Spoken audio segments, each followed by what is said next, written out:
Dahil sa sobrang lamig kagabi, ngayon, kailangan gamitin tong bagong heater fan. Yan, warranty card. Tapos ito yung user manual.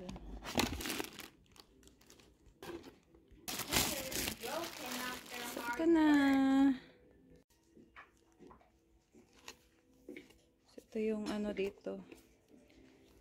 Control. Yan. Ang sa likod.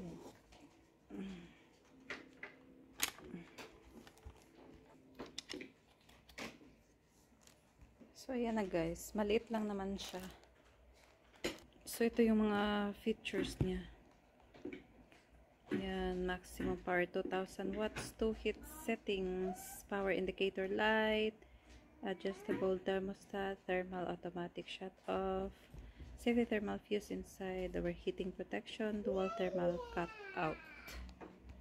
Dagkalaman. Ito yung off. Tapos ito fan only, low heat, tapos ito yung high heat.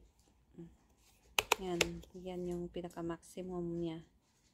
So ito naman yung thermostat knob. Yan, kung gusto mo napakainit yan, set mo siya ng ganyan. Photo looks like So, that, but then yeah, let's put in low heat first. yeah. And then, yeah. Here it is. You see, guys, this maximum heater, heat. Yes. Let's is put to the medium. wow, medium. Yeah, like that. I didn't expect the heater will look like this because of the photo on the box.